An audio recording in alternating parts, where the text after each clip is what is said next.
नमस्कार दोस्तों, आप सभी लोगों का Vande Bharat live TV news में हार्दिक स्वागत एवं अभिनंदन। मैं आपका होस्ट या दोस्त बोल सकते हो निर्मित द्विवेदी। आज हम फतेहपुर जनपद के मुख्यालय से करीब 50 किलोमीटर दूर जहानाबाद कस्बे में उपस्थित हैं, जहां का उत्कृष्ट विद्यालय विकास विद्या मंदिर इंटर कॉलेज अपनी प्रतिस्पर्धा से न कि जनपद में बल्कि पूरे प्रदेश में नाम रोशन कर रहा है। और आज हम एक विशेष पर्व पर यहाँ पर उपस्थित हुए हैं, जिसको हम रविदास जयंती के नाम से जानते हैं। रविदास पंथ का मनाया जाने वाला एक प्रमुख त्योहार है, जहाँ पर रविदास जयंती में टीचरों ने एक भव्य कार्यक्रम किया। आज वही टीचर से हम बात करते हैं चल के उन्होंने किस तरीके से इस त्योहार को मनाया, इस पर्व को मनाया और बच्चों को कौन कौन सी विशेषताएं बताई, इन सभी बातों पर हम चर्चा करेंगे। चलिए आपको मिलाते हैं उन टीचर से। हाँ, तो आपके सामने विकास विद्या मंदिर कॉलेज के क्रीडाध्यापक हिमांत किशोर जी बैठे हुए हैं और आज हम इन्हीं से चर्चा करेंगे कि इन्होंने किस तरीके से बच्चों को रविदास जयंती के बारे में बताया और ये त्योहार क्यों मनाया जाता है और इसका विशेष क्या महत्व है। तो हम हेमंत जी से ही बात कर लेते हैं और पूछ लेते हैं क्या है, बताइए क्या है पूरा मामला। बहुत बहुत धन्यवाद निर्मित जी। आज विकास विद्या मंदिर इंटर कॉलेज में संत रविदास जी के बारे में सूक्ष्म जानकारियाँ प्रस्तुत की गई। बहुत से मूर्धन्य विद्वान रहे, पूरे अध्यापक लोग रहे, सभी लोगों ने कुछ न कुछ बोला। आज मुझे भी काफ़ी जानकारियाँ प्राप्त हुई इस महान संत के बारे में। इस संत का जो जन्म था, आज जो माघी पूर्णिमा है, उसी दिन काशी में 1377 को इनका जन्म माना जाता है। ये चमत्कार समुदाय से आते थे, क्योंकि इनका जो मुख्य व्यवसाय था चमड़े का ही काम था उस काल में, क्योंकि जाति पात की कठोरता थी। उस कठोरता को महसूस भी करते थे और जो खाली समय बचता था तो उस खाली समय में वो हरि भजन में लीन रहते थे। उन्होंने बहुत से दोहे, कविताएं और भजनों की रचनाएं की ताकि समाज को प्रेरित किया जा सके। खास तौर पर जो भारतीय समाज था, जिसको हम पिछला समाज या जो हरिजन समाज है, उसको जब गैर नजर से देखा जाता था तो उन्हें बड़ा ही कष्ट होता था।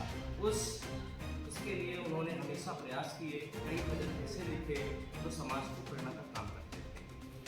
ऐसा उनके पास सेवा भाव था कि वो समाज को एक समरसता का भाव देना चाहते थे, ताकि जो हिंदू समाज है वो एक होकर के रहे। क्योंकि उस काल में इब्राहिम लोदी का शासन था। इब्राहिम लोदी ने भी उनसे कई बार धर्म को परिवर्तन करने की बात कही, क्योंकि वो मौका देखना चाहता था कि इनको वो सम्मान नहीं है की बात कही, क्योंकि वो मौका देखना चाहता था कि इनको वो सम्मान नहीं है जो संत समाज में मिलना चाहिए था। तो उन्होंने कहा था कि मैं अपने प्राण त्याग दूंगा लेकिन धर्म को नहीं त्याग दूंगा। तो उन्होंने कटाक्ष इब्राहिम लोदी के लिए भी किया और समाज के लिए तो कठौती पर गंगा, क्योंकि वो महान संत थे, उन्हें रविदास के नाम से भी जाना जाता था। बहुत चीज़ें आज विद्यार्थियों को बताई गई ताकि विद्यार्थी में भी जो पूछ नीच की भावना है, जो समाज में खंडन चल रहा है, तो उसका दूर किया जा सके और निरंतर जो है समाज को संगठित करके राष्ट्र के निर्माण में उनको लगाया जा सके। आप जैसे कि आपने जैसे कहा कि रविदास शब्द इनके लिए यूज किया गया, तो कहीं ना कहीं ये लगता है कि ये जो संत थे इन्होंने रविदास से ही रविदास अपना नाम रखा होगा।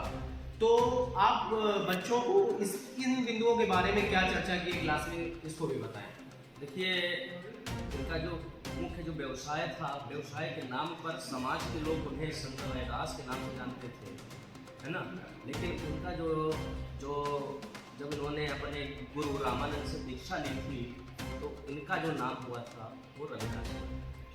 धन्यवाद। जैसा कि आप लोगों ने देखा कि यहाँ के अध्यापक हेमंत किशोर जी से हमने बात की, उन्होंने बहुत ही बढ़िया जानकारी दी। तो इसी के साथ में हम इस न्यूज को समाप्त करते हैं। हमारे साथ में कैमरामैन दुर्गा प्रसाद कुशवाहा जी के साथ में निर्मित द्विवेदी को धन्यवाद।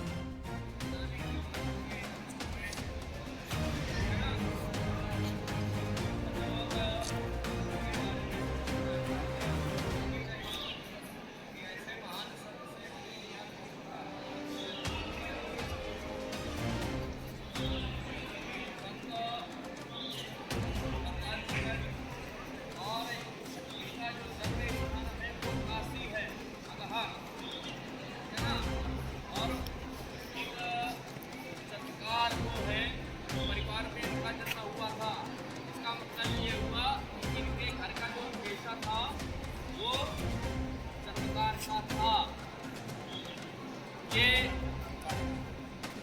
प्रारंभ से ही वैष्णव समुदाय से जुड़े और इन्होंने लोगों को देखा तो इनका जो नाम है क्या रखा, रविदास रखा, क्योंकि समाज के लोग संत के तौर पर इनकी नियुक्ति हो चुकी थी तो उन्हें संत रविदास के नाम से जानते थे। इन्होंने गुरु ग्रंथ साहिब में